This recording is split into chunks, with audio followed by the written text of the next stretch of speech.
Okay, hi. We're here with part two of drawing this page and getting it done to be posted for today. It's now today. And then I've got a live stream this afternoon, which is, exciting. And, okay, so listen, what I've got going here is I've established in the last video the suggestion for this page is a town with a secret cult of people that don't age. So you start off by establishing a nice recognizable town that everybody can associate in the Western Hemisphere, and then we've got here's folks kicking around with a dog, and then we go over to people at a parade down Main Street. Oh, it's a nice small town America. North America, because we got these in Canada too, folks. And so then the idea of moving into the other half of the suggestion, secret cults of people that don't age. So what I'm going to do is I'm going to draw a bunch of seniors, and happy seniors in the town. And the text can say something along the lines of, "There's a large elderly population," right? And then the next panel beside that is going to pull in on them and have their faces look a little more, creepy. Like instead of, hi, it's more of a hi, kind of crazy smile. And then in the bottom panel there, it's just dysmorphic, monster faces. So let's just go right in at the start. So drawing like this is basically drawing, when you're drawing light on a dark surface, and I'll pull in, get my face out of the way. Bye. So there's our images so far. Small town, people just doing their thing, and the parade. So now we're gonna get in here to drawing.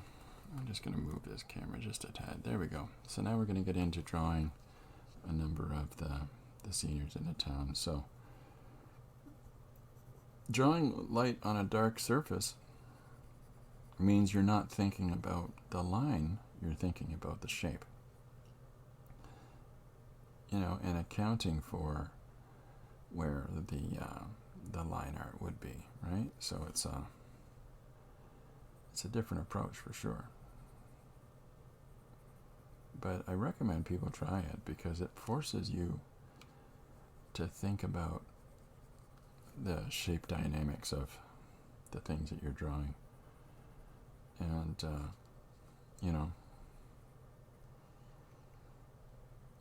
give them a go. Really sort of helps you to look at how you see the objects, the subjects of your drawings, how you see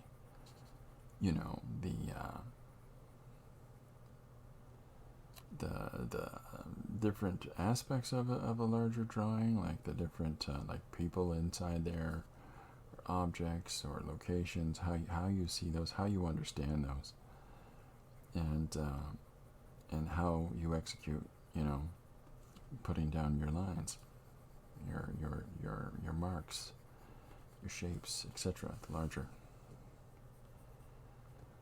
The larger picture of everything, so that you can make representational images on your page that help the reader to understand what it is that you're trying to tell them. So it's a little bit the opposite way of approaching a drawing, as opposed to working up your shapes and putting everything in, and from a rough sketch, and then just filling your lines in or inking your lines in. Well, when you're drawing the surface areas and reflections and such, it's the opposite therein. So okay, the camera keeps focusing on my hand as opposed to focusing on the page, and I don't know. This is what we got, folks.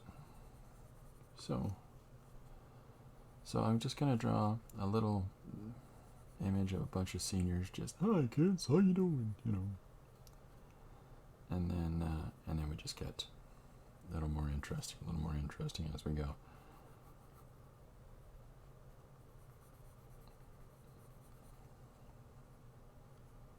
So see, like this is an instance of, I'm not drawing the buttons, I'm drawing the fabric around the buttons. You know what I mean? And like I'll come in, oftentimes I'll come in with a black after the fact. You know, I mean, there's no problem really with just drawing it in this way primarily. I just tend to work this way. I tend to come at it in the reverse, and I find that it gives me a different sense of the drawing. It allows me to see things in a slightly different way. When it comes to the shadows and stuff like that, I tend to like to coming at it from this direction, because it really helps me out with making more clearly understandable shadows.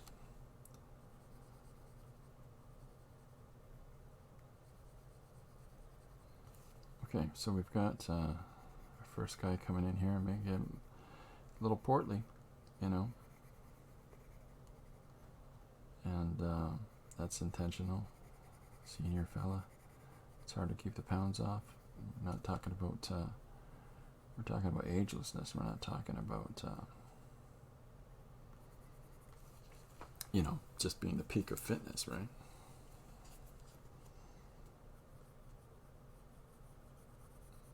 So put some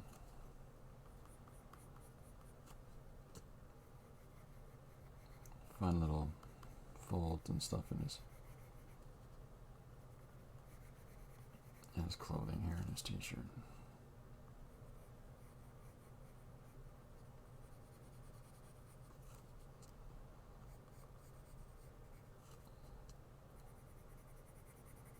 So,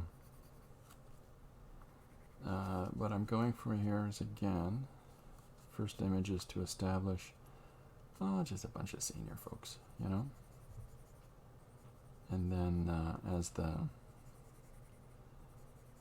senior characters are represented from drawing to drawing, they become more and more, unnatural, slightly scary here, That ain't right, And then I'm going to come in at the end of everything with this white jelly pen that does it. I do all the little highlights with, and that pulls the drawing together. I find that using that nice bright white and picking up the highlights, the real contrasted lights on the dark background, helps to really pull out a lot of those wonderful lit up areas.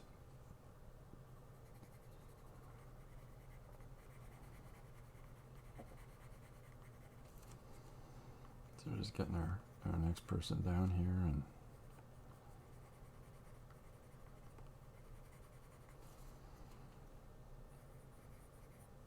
alright, so this is the time where I'm supposed to say the same thing I usually say, and that is that if you've got, this is from a one-page story idea suggested by Lewis. Thank you, Lewis, for the suggestion. If you've got a one-page story idea that you would like to throw at me, by all means, please feel free to put it in the comments for this video, or any of the social media posts that I got going. And we'll take a crack at them. It's a lot of fun, the challenge of trying to interpret different ideas that people have. Like, I will illustrate book projects for other folks from scripts, and as much as I do it, it's not ideal to me. I don't find it very rewarding. I try to chase the rewarding aspects in it by bringing whatever sensibilities and approach to the subject matter that I have as an illustrator, but I'm not entirely interested in drawing other people's writing. Just because, I write and illustrate myself, and that's more that's more my bent. It's a very visual medium, so I've been given a couple of different scripts, and there's a few that I'll just turn them down, just because it's either I don't engage with the subject matter as much as I appreciate being offered it, but sometimes you have to turn down jobs when it's a combination of A, the subject matter, and it maybe doesn't appeal to you, or B, it's just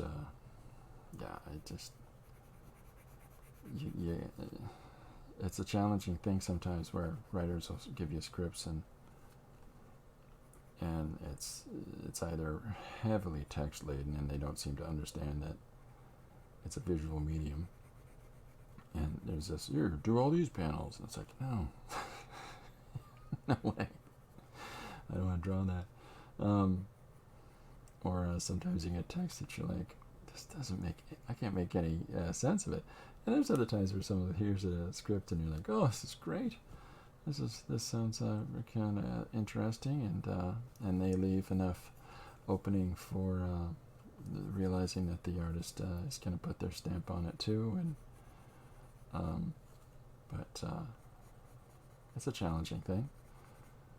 So when I get the suggestions, it's I'm never looking for scripts on that. I'm always looking for here's a random idea, and off we go. So, and with that, when people are like, hey, draw this and then this, and they're not getting what they think they're getting, because it's not what the approach of the one-page story is to force me to have to try to approach different ideas and subjects and try to interpret those. So when someone says, hey, this and this and this and this and this, I generally just take the first sentence and ignore the rest. Because it's more fun that way, and I encourage people to throw ideas out, and then at the same time, if you're seeing ideas that people are putting forward that you like, give them a try too, but allow yourself to pick and choose, like, well, this part here, this is great, let's give this a go. And it doesn't mean that you have to draw this entirely defined explanation of all these different parts of it, because that's not what the idea is. The idea is, here's a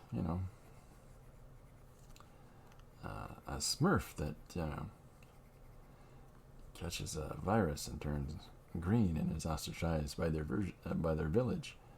Oh, okay. Well, there's a great idea. And then Papa Smurf says, nope, that part doesn't matter. We got the Smurf, we got the village, we got the gist of it. Let's go. And that's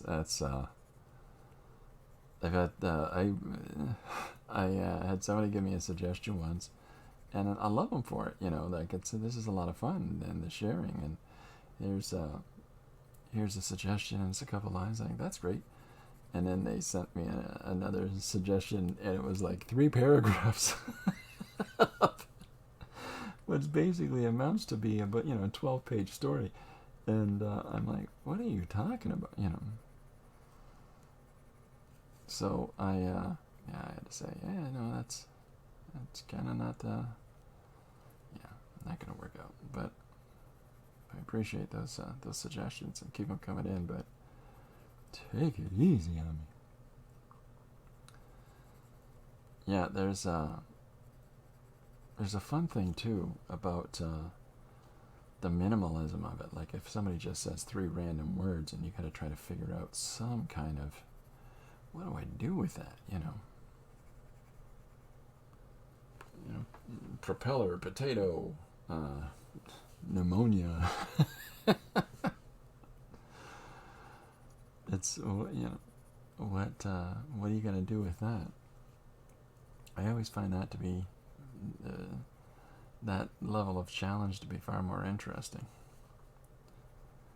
Just because how am I gonna draw pneumonia? And yet at the same time, there's ways that we can interpret anything, really.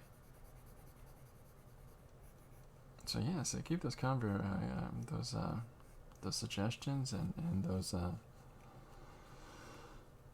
those different ideas coming in, and those different word prompt suggestions, and all of that stuff. It's a lot of fun, and I hope you're having fun with it. So this is I'm just moving across, drawing these people in. Hopefully I'm not taking too long for folks here. You try to move right through there, get that drawn together quick enough. But now I'm just trying to get the rest of this page put together, and then I'll do the text for it and get it posted before our live stream today at 2 p.m. EST, Thursday. That's today. I got some stuff I want to talk to everybody about.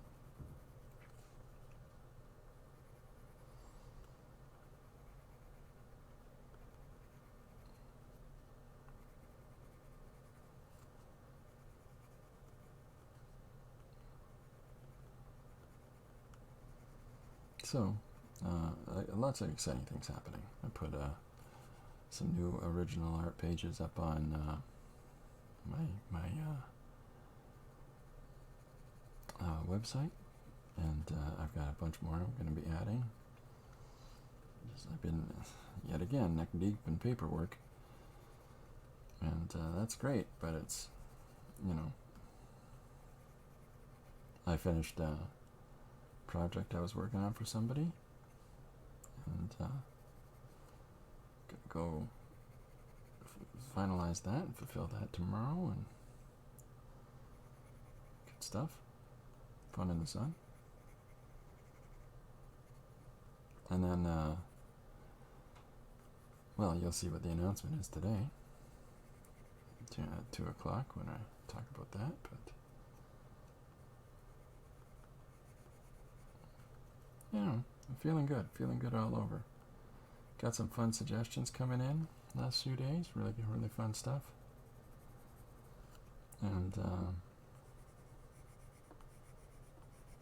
looking forward to working on a bunch of different things. And I always try to, when I get new suggestions in from people, I always try to take a crack at the ones that are coming from folks that haven't suggested something before. I appreciate them reaching out and taking part, and so I tend to want to move those up on the list and in the book there, but I'm also finishing a whole bunch of those prepared image pages that I've done, and that I did last week, I guess it was. I've got 8 of those done already. I think I got six left of that pile, and then I put together 19 more yesterday. I put together 19 jelly-plated pages that I showed in a video. So it's a lot of things going on at once. The preparing of the surfaces and these sort of modified surfaces that I work on and I do the pages on, a lot of the time, not always, I'll draw straight on pencil on paper as well, but a lot of these mixed media surfaces that I prepare is just, here we are, we're already invested in this, we already got something coming together on this page, so let's just go. There's not a lot of overthinking about how, where do I start and so on and so forth, because this is already started. So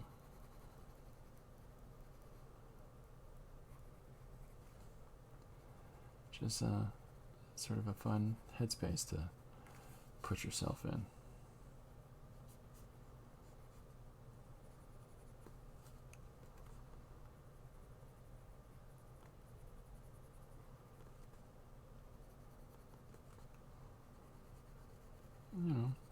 We're getting there. we're getting there. It's I find that I've got far better efficient use of time, and not doing a live stream each day right now has really allowed me to keep my focus on these other projects that are all underway, because it's a lot to prepare this and prepare that, and to switch gears X amount of times, you know, as you're doing from live to project for somebody else, project for yourself. You know, it's that obligation stuff, and then dividing that off into fun time. That's one thing. But, and what I mean by fun time is either a project of your own devising, or you know, or the one-page stories. It's a bit to juggle. So just reorganizing myself a tiny bit here.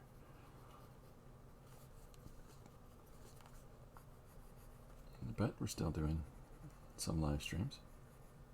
Yeah, have guests over for a visit in the studio here, and we'll talk to them about process and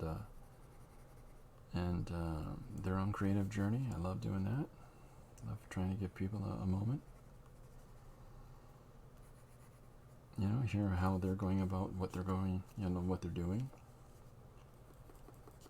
That's to me, that's a real rewarding affordance of time to be able to talk through that process with folks. And I'll be doing towards September this year, I'm going to be having a whole bunch of local creatives talking about their projects and what they're doing. You know, a lot of the guests that we have at the comic convention here in town that I'm involved in, and having those individuals that will be taking part, you know, join in the studio and talk about what they're doing, just to sort of get to know maybe a little bit about them before the whole show kicks off. And you know, lots of cool people working on lots of cool projects. And I want to talk to my friend Paul. Has got a new book coming out, third volume of his character, and I'm looking forward to that. So I'll be talking to Paul about that, and get a chance. And then Jim,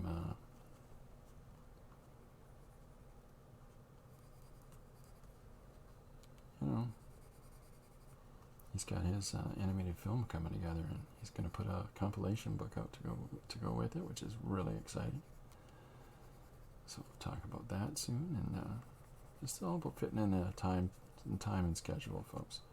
And I've already started working on production of some reviews of people's books that I'm a fan of. So it's even on our journey, our individual journey in creative exploration and expression, it's important that to remember that other people are doing that too. And I'm a big fan of trying to encourage others in their process, and celebrate them if I'm able. Which is why I do the things that I do. Local comic convention, the London Comic Jam,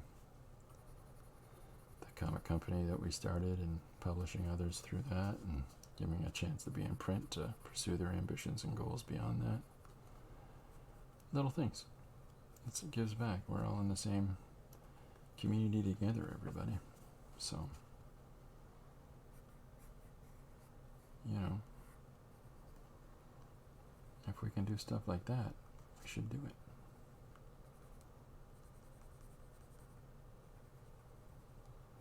But, you know, keeping on.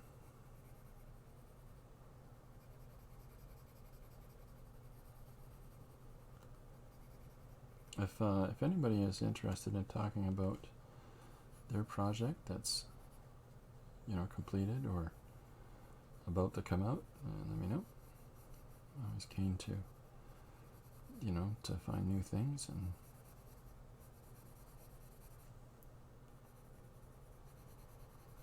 And that's another challenge that sometimes you get faced with is trying to route around in a really proactive and positive way. There's always people that I'm going to do this, and my story's going to have this, and I'm going to do that.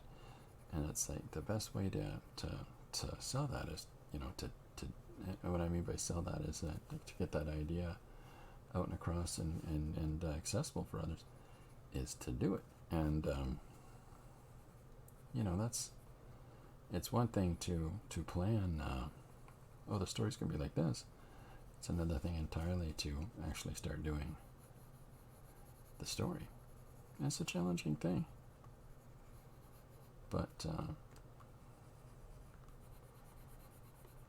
I would often just sort of say, well, let's see what you got done. Like, well, it's not drawn yet. So, you got your script drawn? Well, it's not written yet. Okay, well, let me know when it is. It's not meant like shutting a person down. It's really meant to sort of say, get to it. Get at it. I'd love to see it. I'm wondering if I should do part of a person's face or just do them straight through. Debating that right now.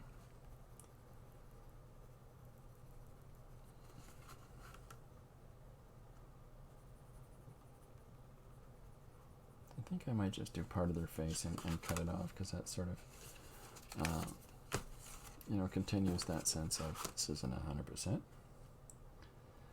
And then the next one where it goes even farther into, these look a little bit menacing.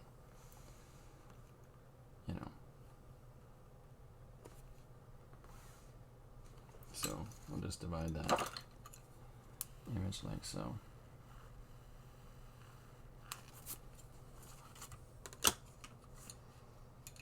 Okay, so we've got this panel coming together now. So here's our happy, exciting seniors that, hey, look at us, we're older but still feeling young, which is important. That's how we should all feel. And I know that we don't, Lori and I, we don't feel our age. Well, we feel our age, but we don't feel like the expectation of our age and how we, came to understand it growing up. We don't feel like that at all. But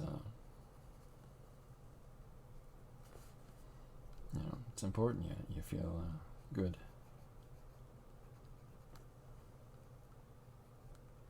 So, as I said, when I come in and do the teeth, the white, independent teeth of one another, that should make that smile pop right out.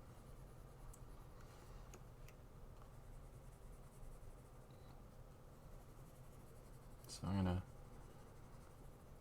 more of this background in here. Alright. And then it's on to the next panel where I'm going to draw, again, some more seniors, but they're going to start to look a little bit, which is an official sound.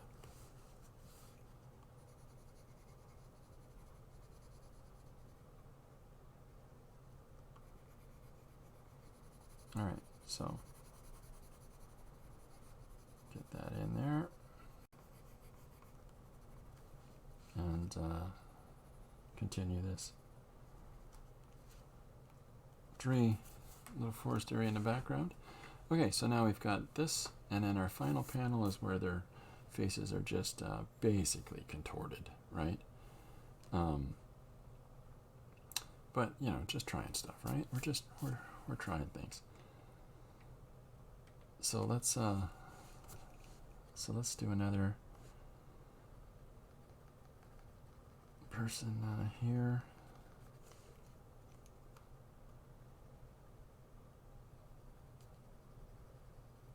There we go. And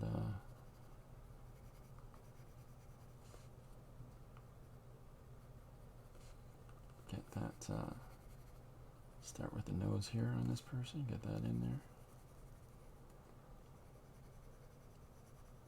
And so I'm trying to push this person's happy, but maybe unrealistically so. You know, when you look at photos, like bank advertisements, where they've got, hey, invest in this thing and your life will be perfect. And the person looks like they're straining their smile, like they're trying to smile so hard. Oh, look at us, we're super happy. And you look at it and go, yeah, I don't know that, cash in your second mortgage so you can live it up in your retirement years is going to make you look that delirious. But we're going to capitalize on that and really push the expression on this person's face here. Sort of sell it like a bank ad. I'm so happy. Yeah.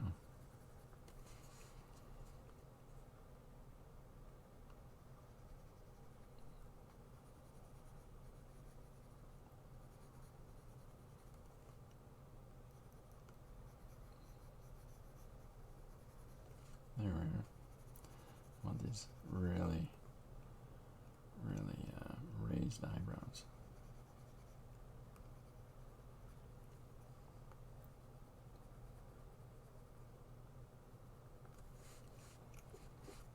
A little bit menacing.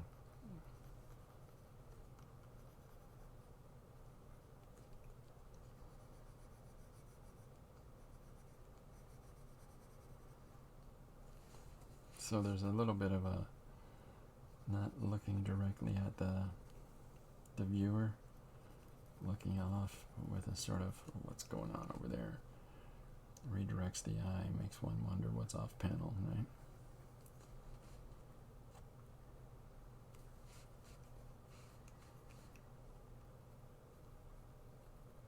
So despite the fact that there's this modification on the surface with this tape, I'm still just applying the image right flat over top, so.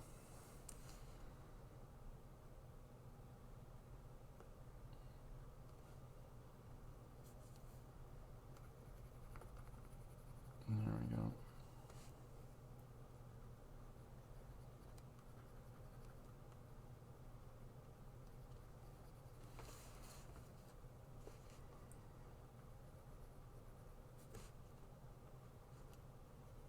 There we are, getting the teeth in now. So because we're a little closer to the camera, as it were, we can put a little more detail into these teeth.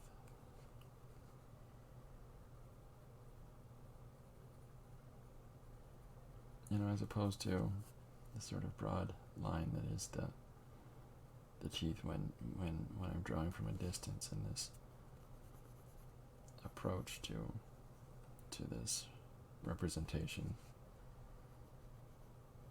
of this character. Scary page. I don't do a lot of horror stuff. I tend to do lots of fun and silly stories. And so when I'm trying to do horror, I want to make you uncomfortable more than I want to, do something graphic and gory and one note. That's why I think that films like The Shining are far more successful as psychological horror. Basically, is what I'm suggesting.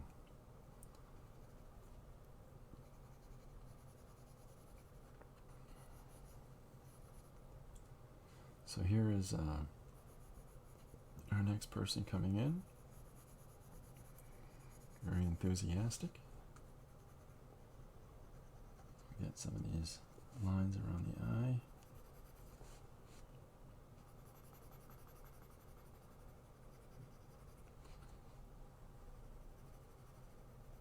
And then we'll get onto another person in behind them. Not have everything defined by one odd character, but trying to sell that there's a lot of them like this here. This is how they are. There's some really interesting films that have been done that really push the idea I think I'm chasing for this story. There's a film called The Relic, and I'm sorry, it's not The Relic, it's something else. Maybe I don't want to say what the name is, so I spoil it. Maybe I won't just say the actual name, because I don't want to ruin a film for somebody, because the reveal is crazy. But in this forested area is a village where there's this deity-like creature that stalks people that enter into this woods.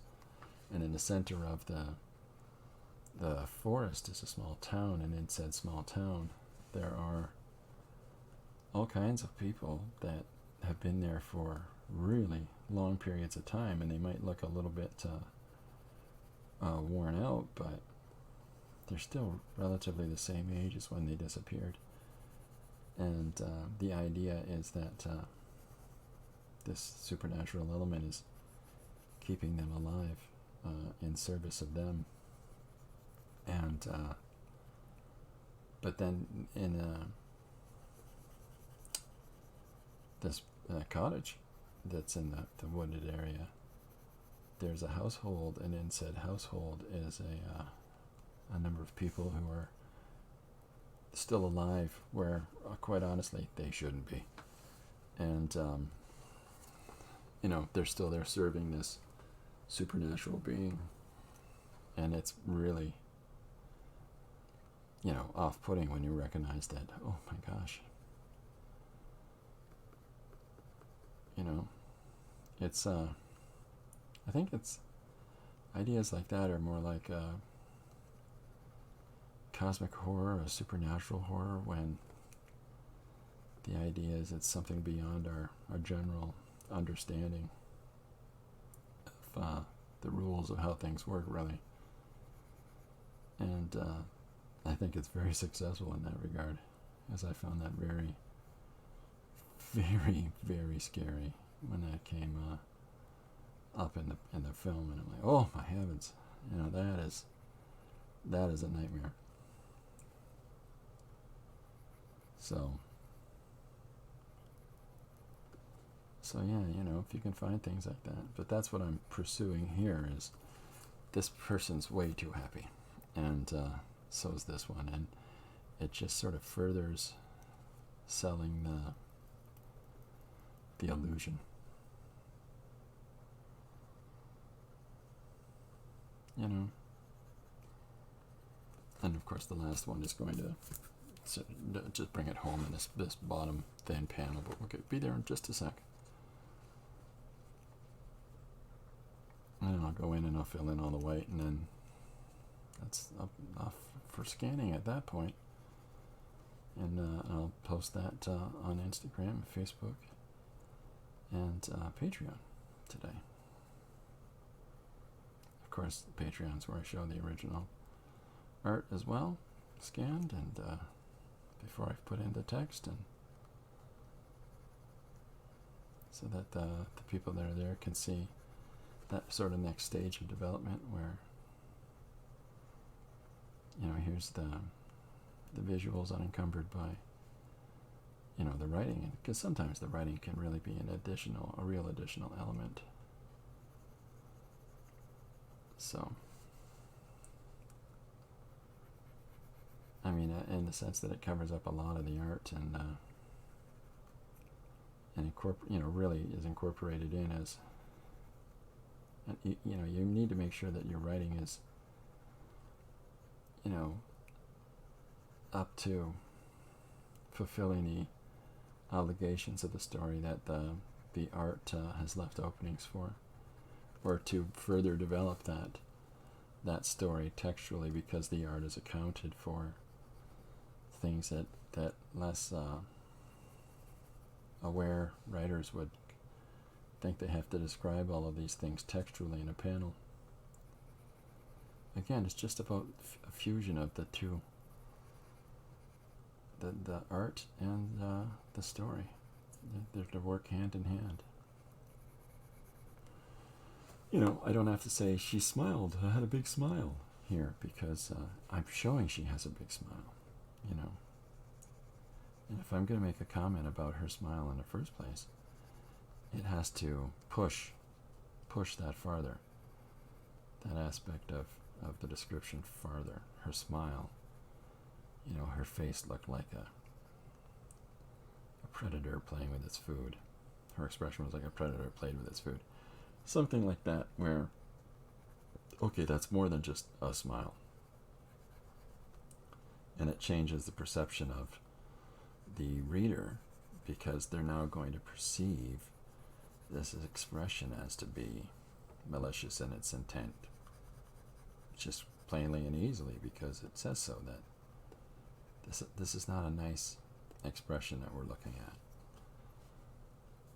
Without a doubt, in case we thought maybe it's just how he draws. No, the intention is that, uh-oh, spaghetti-o. Uh-oh, hot dog. So here is, I'll just put some shape information in behind, just to add to the image, realizing fully that where I'm drawing right now will have text on it. And yet, by drawing that background in, allows me to move the text around how I need to. Because, I've given myself that opportunity to do so by drawing, by planning in advance to have the entirety of the background laid in there, so I can move whatever I need to move and adjust whatever I need to adjust.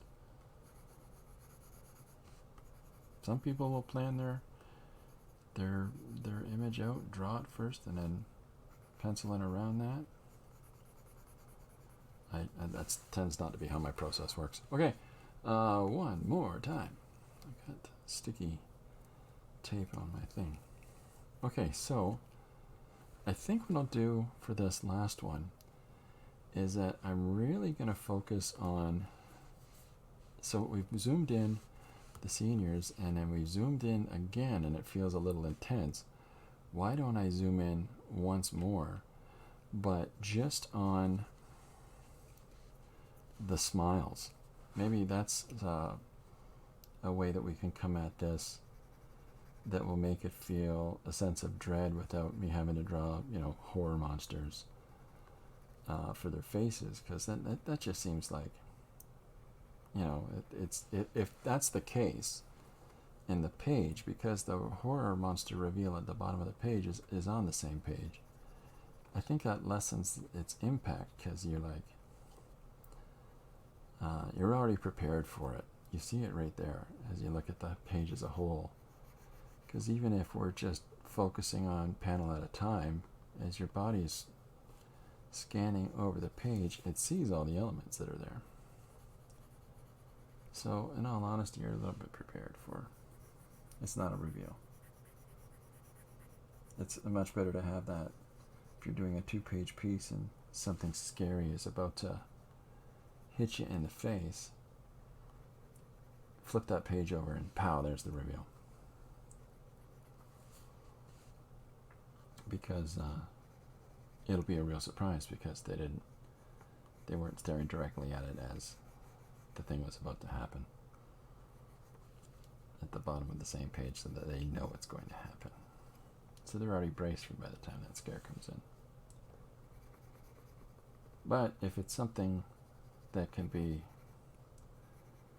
something benign, like just people smiling, well, what we can do with the text, with the story, is to apply the dread in the dialogue in the text itself, like we can apply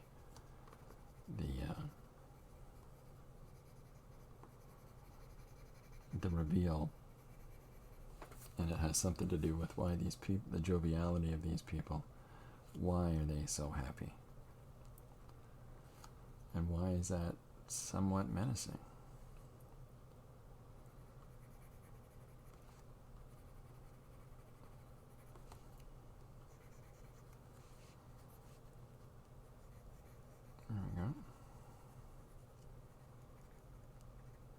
So there we go with our first person's face coming in. And then we'll get our next one here across, and we'll just across there, and then we'll just hit the whites, highlights here, the high contrast highlights. So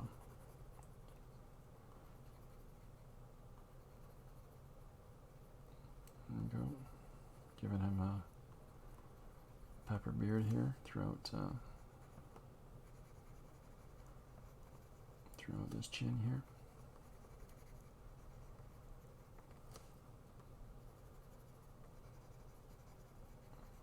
This is just a smiling face, but because we're zooming in and zooming in and zooming in on it, and then again with the dialogue and what the dialogue has to say about these people, that there might be some sort of threat from this, that's where we're going to sell it. That's where we sell that emotion, that emotional discord from what I talked about in the previous video, and at the start of this one, what we're trying to establish a sense of calm association of village and people in village, and everybody, you know, seems to live really happy, healthy, long lives here. And then you pull back the blanket and say, but it's because they all eat extreme amounts of exotic cheeses. Or whatever the real reveal will be on the final page. I don't want to just tell you what my intention for the dialogue would be. But it makes them really happy. Any visitors to town, they tickle senselessly. They're a bunch of ticklers. I know what you're thinking. Christopher, do not draw a story about ticklers. That's something you don't joke around about.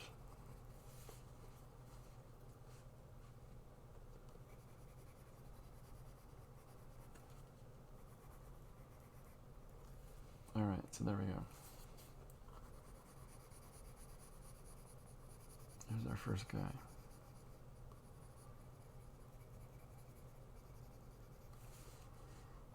Okay, so here we are with our first dude in. Let's put our next dude directly beside, and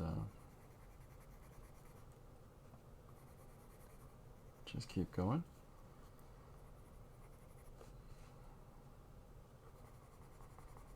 There's some, I got some fun suggestions this week. I really appreciate those. And we're going to be working on those.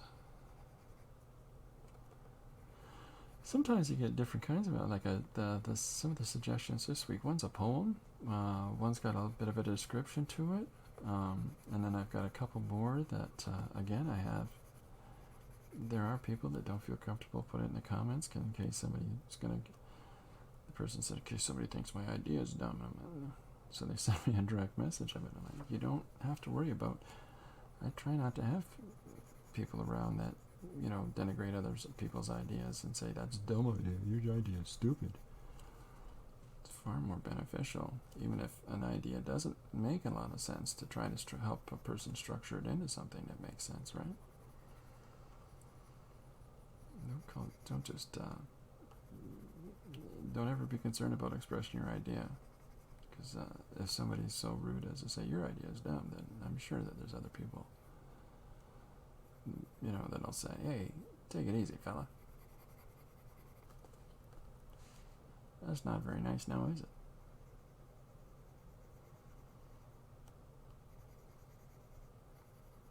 That or the old style by you're stupid. So that works too.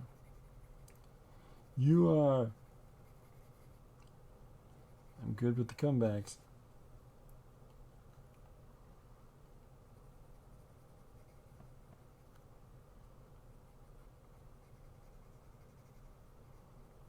So that's just getting our second smiley face guy in here, and moving on and to our next one. our next one there. And I think I might end up having about 4 faces, I think, in all. There we go. There we are.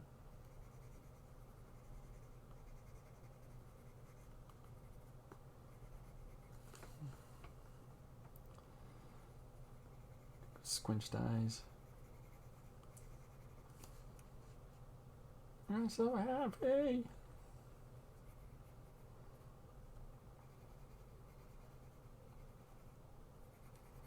I mean, one of the ideas that one could do immediately here is, why are all these people, though, you know, they don't age? Why is it? Vampires. I mean, that's the sort of, you can run right into that idea. They're vampires. Ah, vampires all around. So, it's one way.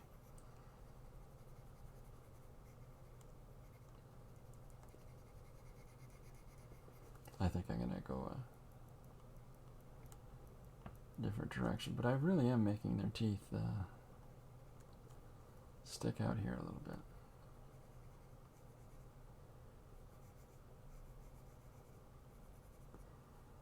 You know, and sometimes those open mouths, especially ones that are drawn in this dark sort of tonality, can have some menace to them. Why I got so many teeth?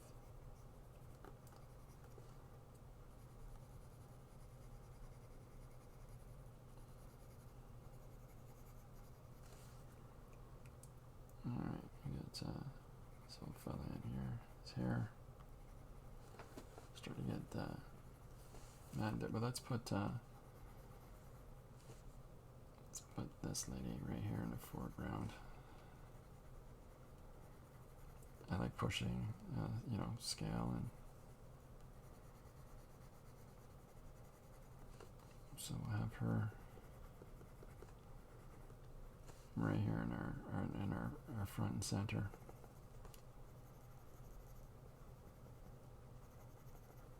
I'm not going to see her teeth so much, but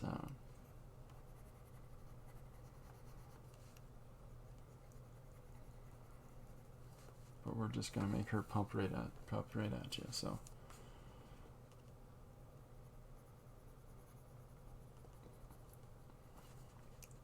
all right, so I've got her eyes coming in.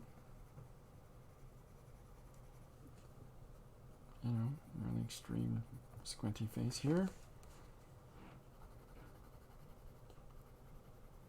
And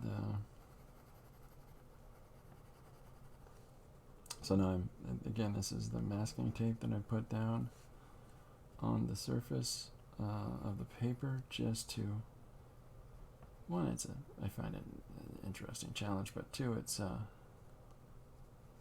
just to add a little something more to that page. So I've come in with some dark highlights here in a few moments, and some really light highlights. Round this out.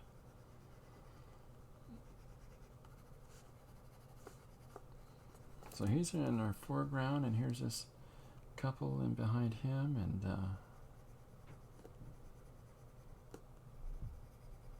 you know, we'll put one more, I think.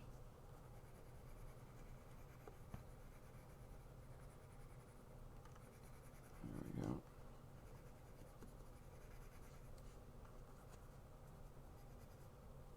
All right.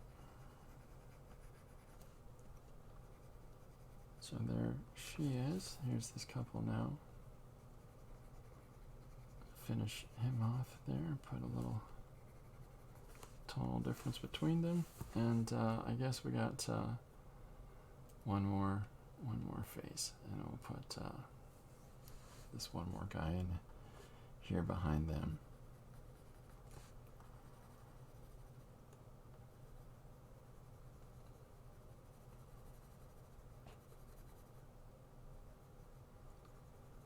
this guy's eyes in. Dun dun dun.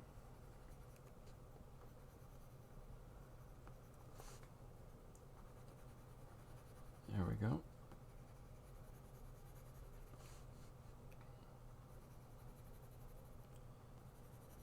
Here's a guy who's really pleased as well.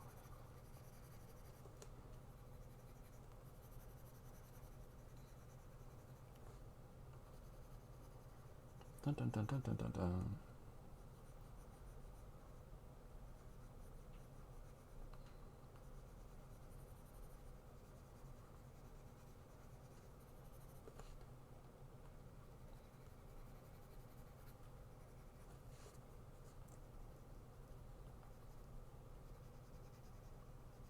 There we are.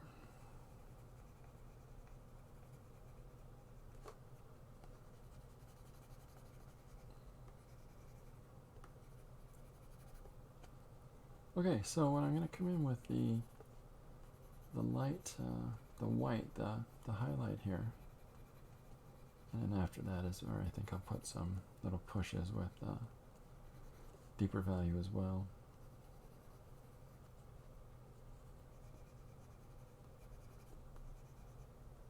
There we go.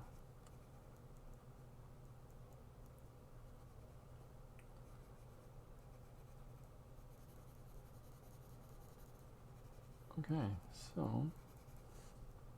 here this cat is. This crazy kid.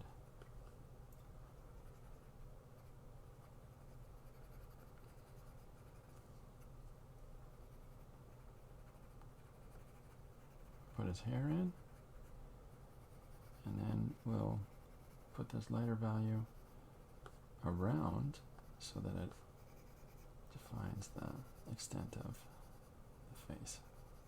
These two characters. Separates them just a little bit more. And then we'll do the same over on this side.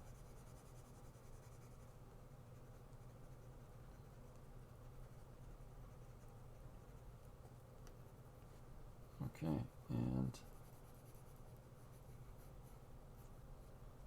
there we go. So I've got this jelly roll pen, and I'll move back up to the top. Okay, and what are we at? Oh, we're doing great for time. So I'm just going to put some. Oh, are we working? Hey, are you doing your job, guy?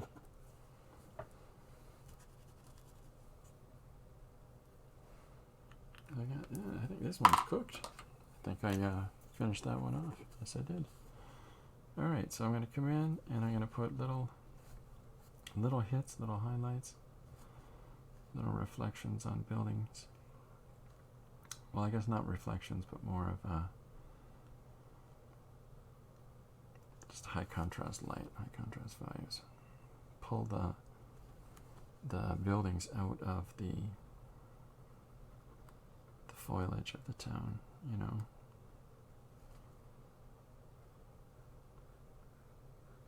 A little more definable shape to them.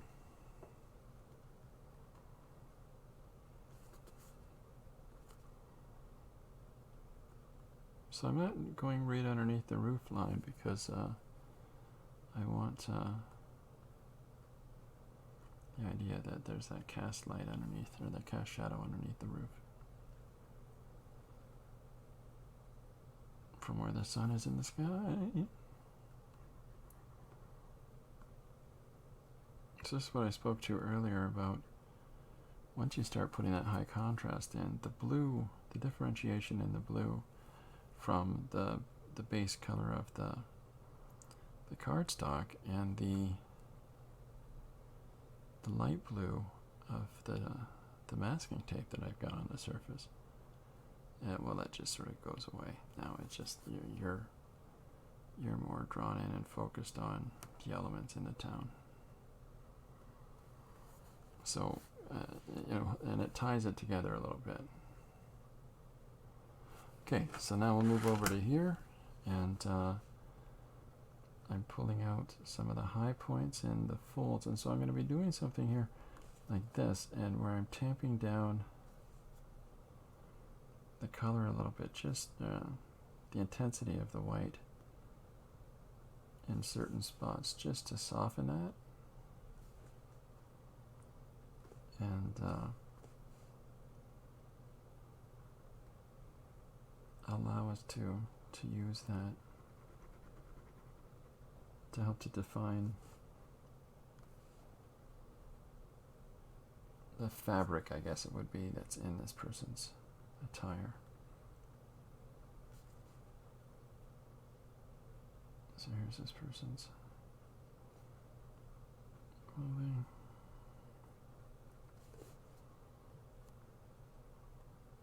There we go there. A little bit of edge to that.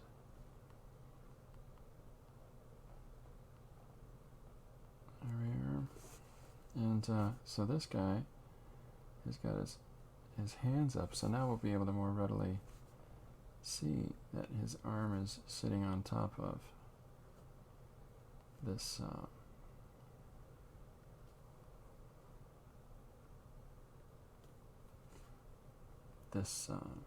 railing.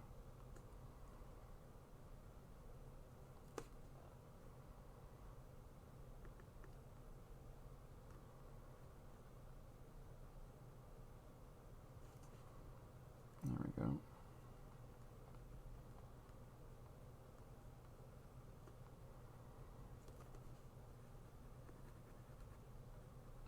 So we've got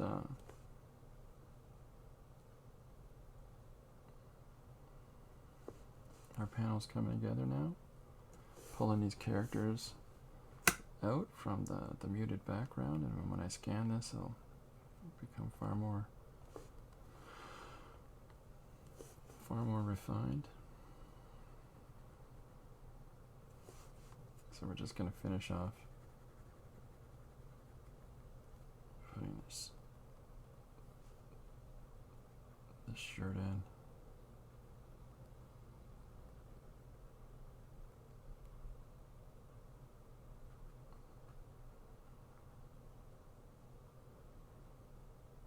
I sometimes forget about the pressure application to one tool from the next, is that you do need to switch it up sometimes, how you apply pressure in your mark making.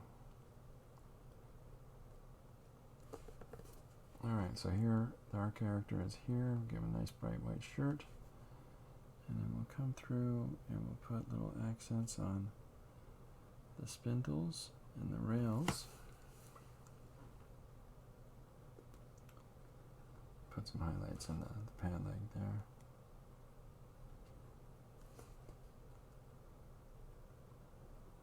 There's his leg. Here's some more of the dog.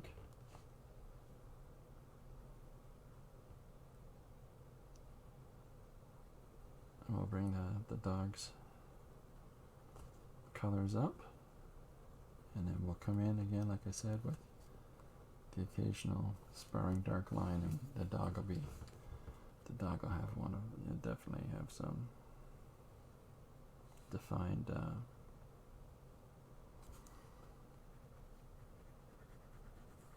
dark lines in his fur. So here's the pillar on the porch here. And then there's this railing. So this is, again, like I said earlier, this is surface that's just drawn right over.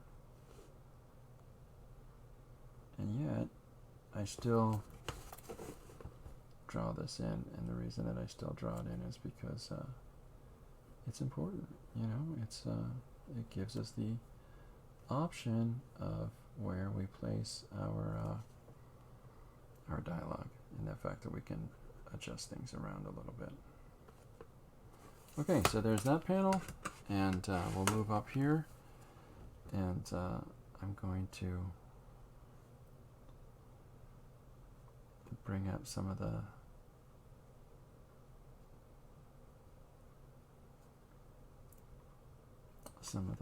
light,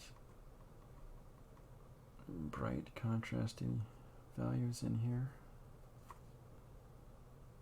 and these characters, and less so in the background, because we want your focus and attention on who's in the foreground, and that's one of the ways it will separate that these people are standing closer to us than the people that are sitting in the background.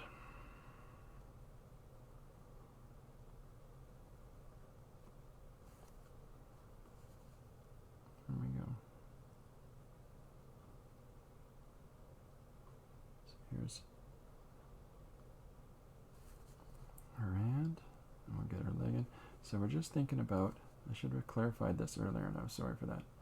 So we're just thinking about, at this point, those raised surfaces, and this forces us to think of the form, the structure of the characters that we're drawing, that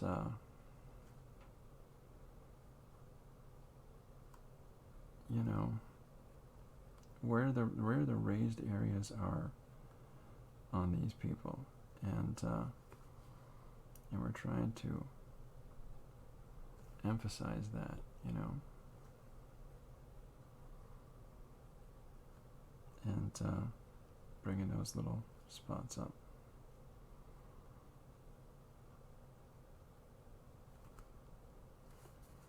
Oh, I was worried I smudged that a little bit. I didn't. Whew.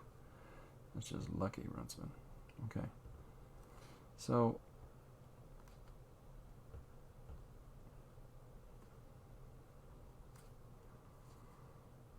I'm going to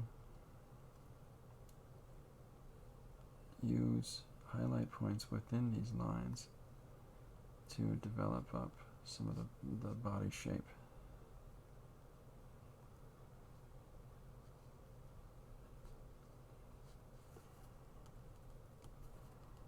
There we go, and a little bit contour here as well. And there's some of that light value in pant legs here. And then we'll put some little pieces of information here in the wagon handle. So now, because I've got these lines in the foreground, hopefully that really differentiates these characters in the foreground from, you know, the people that are watching the little parade that they're in.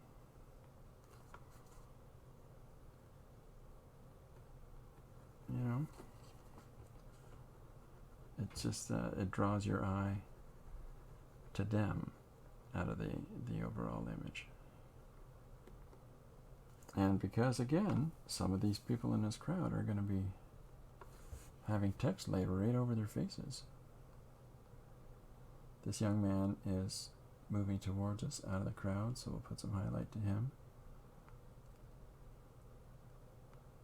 And draw him up out of the background. And then we'll move right over to our mom here.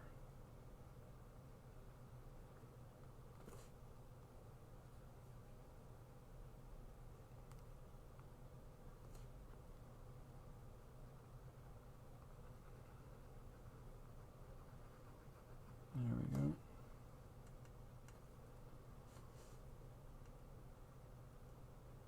Fill that arm a little bit better. Okay.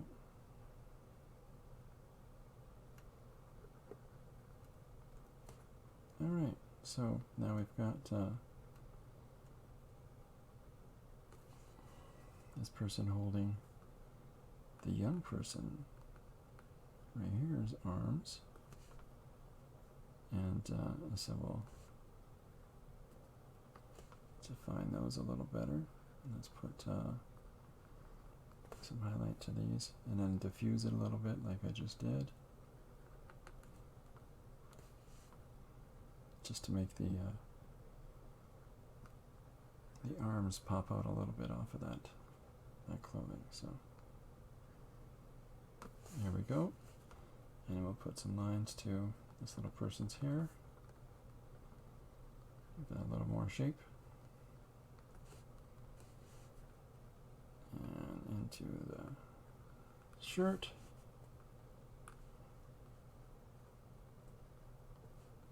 Okay, there we go there. And on the shorts and leg. Okay, so down to the next one, because I don't want to overdevelop the back, right? I want these people coming forward.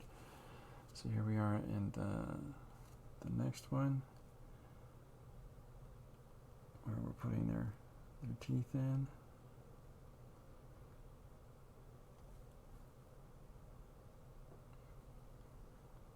Now I'm getting I'm diffusing these values as soon as I put them down, because I don't want these crazy sharp, too sharp features. I don't want to make them too unnatural. But again, I'm doing that same thing where I'm going to build them up from their background. We'll continue that motif that we've been working through the image so far. There we go.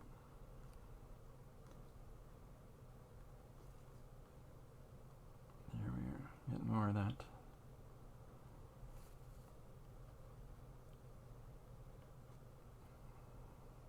Sorry, I get into that little zone and I'll forget to say stuff, or I'll start describing something and finish it in my head, and I apologize for that.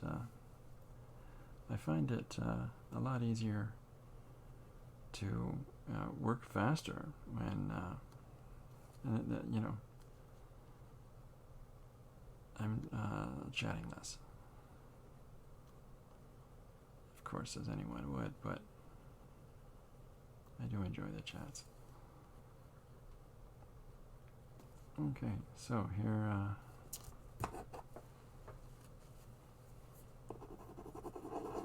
we killing this pen too? We might be. Woo! Just going through them like a wood chipper. Yeah, you're done. Oh, I'm gonna have to grab one more white jelly roll pen. Just one sec.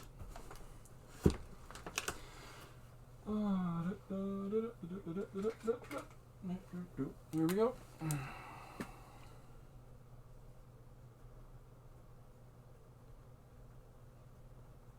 So here's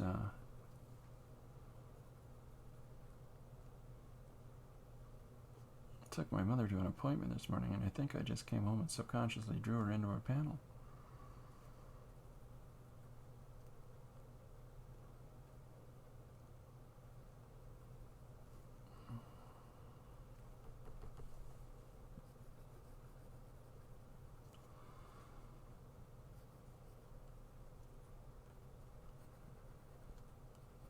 Okay.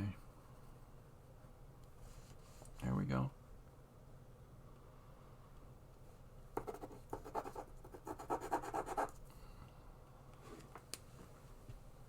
No way. What are the chances of that? Okay.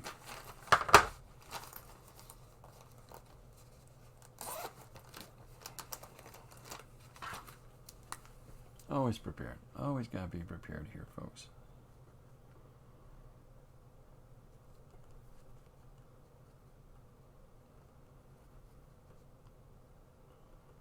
There we are. Let's put the highlights in her fabric here, and then the person in front of her.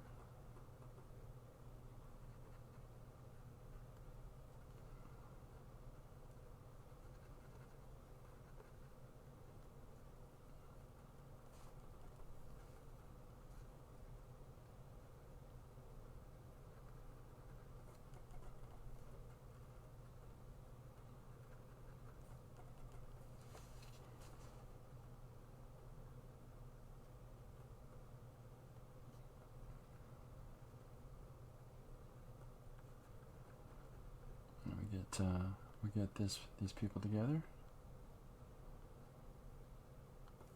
and move on to our next image. So we're just putting in those little additional details here, and then it's just scanning it and putting the text to it. And there we are.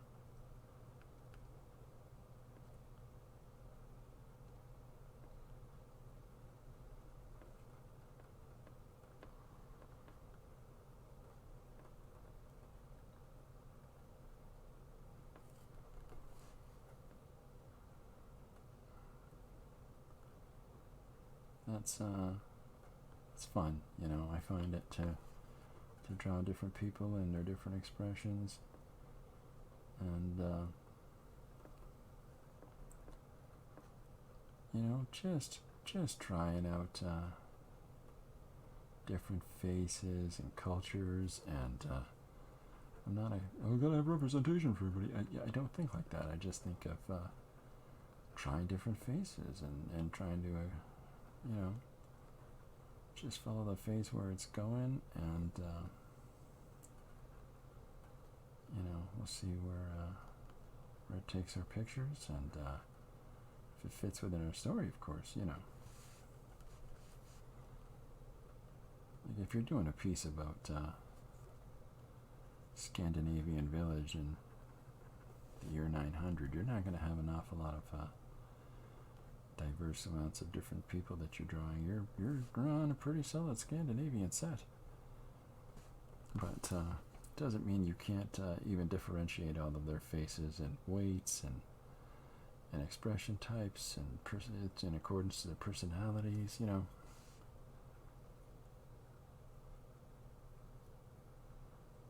Just want to beef this white up over here, and then here's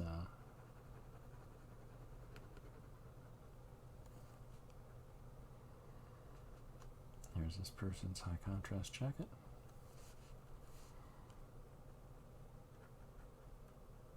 Got this these white buttons.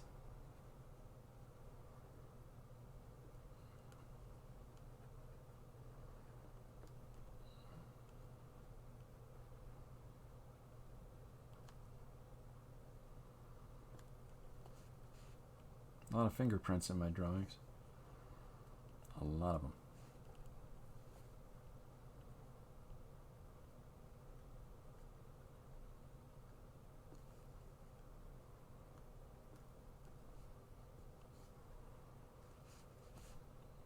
There.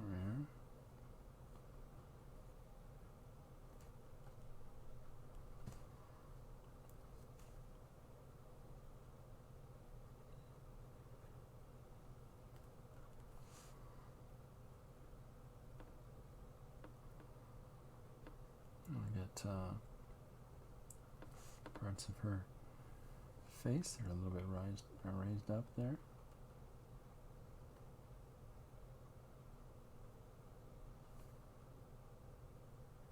There we are.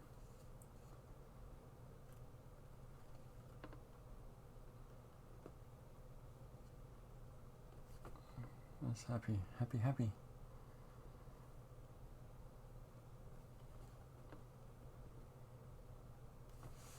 There, so here's our next panel, and 2 more. We're all done. We're all set. Somebody asked me if I'm am I going to do time-lapse drawings? I think I might, but they'll have music on them instead of me yabbering, because I think that's the idea of time-lapse, right?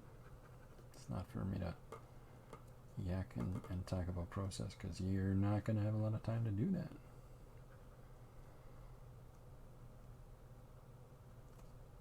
Here we are. So we'll just get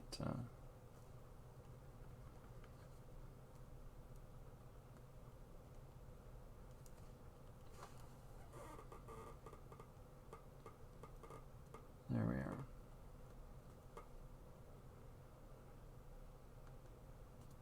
There we are. There we'll get his chin in. So here's our characters coming together now, and I'll clean up the edges of these panels in the scan. So that's why I'm not really too worried about the lines going outside of that edge. You know, as much as I try to clearly define all that as I'm drawing, if there's got to be some ability to you know, to clean up stuff there that you know, because of the expediency that I'll put the ink down, yeah, there's a lot of straight lines. And so yeah, so that's a benefit to be able to do that cleanup process. And also to just sort of follow where the lines are going themselves, you know.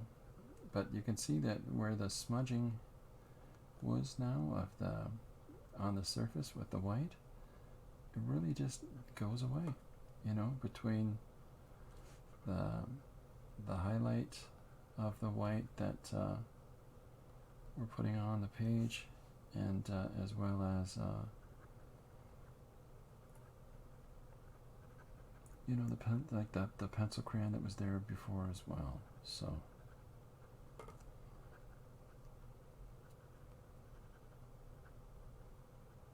there we are there, and then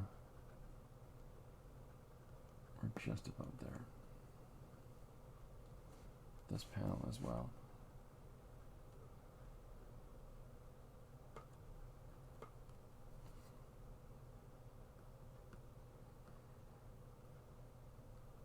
And then there's those teeth, which seem a little bit intense with the highlight. Intentional.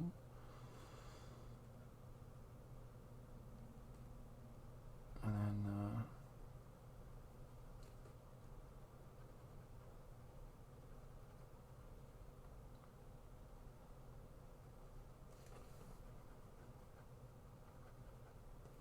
there we are. So, one more. Okay, so we got one more panel. Oops, a little bit of that here. Okay, so one more panel, and start in here. And that salt and pepper beard.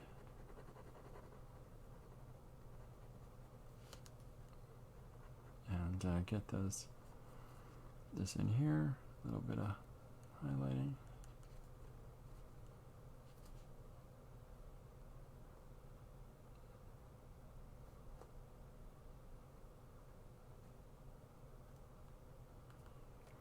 There we go.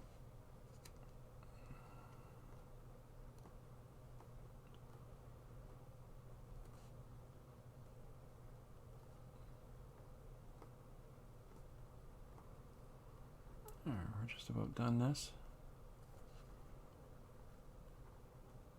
Now I'd walk you through the digital part of it, but you know,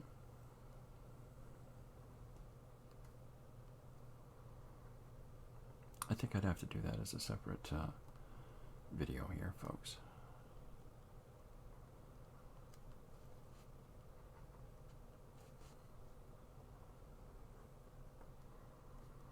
There we go. So, next guy. Here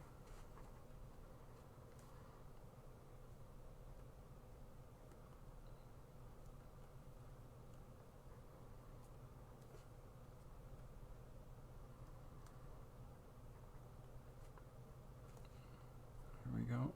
Crazy eyes.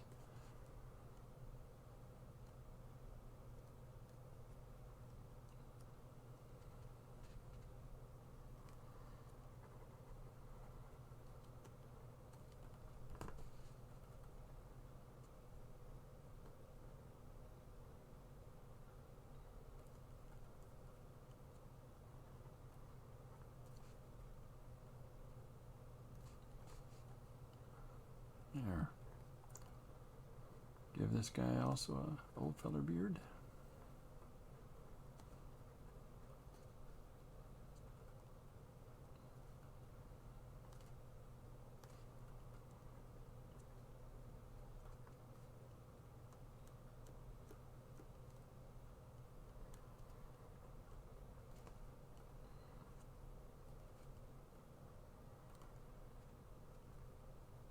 There we go.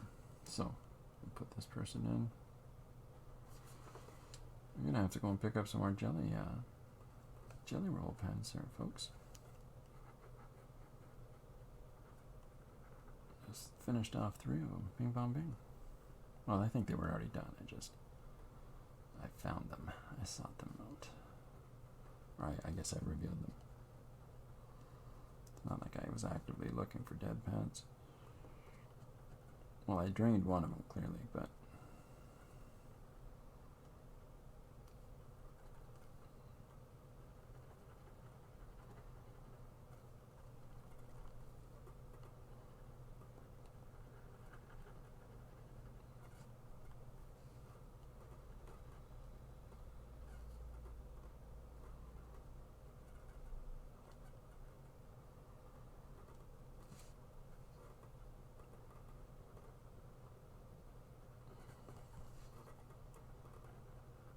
There we are. This one's done. And one more face.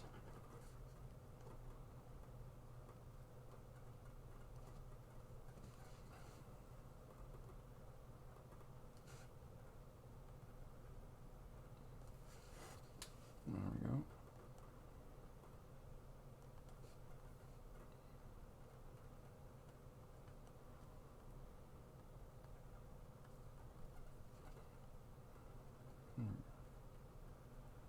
So now I've got, there's a sense of menace I'm trying to put across by not just the extreme happiness on these faces, which could, in another context, be,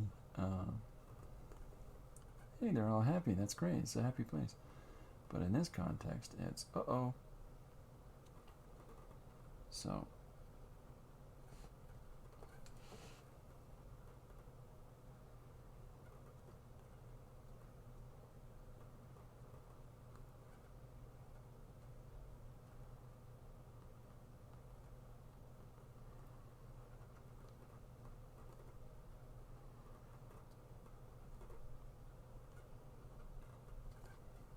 and then that cheek there. Okay, so I think we've got this page all together. So now it's just, and so the contrast just gets more and more intense as the page goes along. And a little more and more unnatural is what I was going for there. So, you know, I'm kind of pleased with that result. And so here we are overall. So now I'm going to scan it and put it into the computer and put the text on it. And there we go. We'll put that out for today. I will be streaming at 2 p.m. EST here on the channel. So if you're able to, come on in and hang out. Okay. Bye for now. Thanks for hanging out, everybody.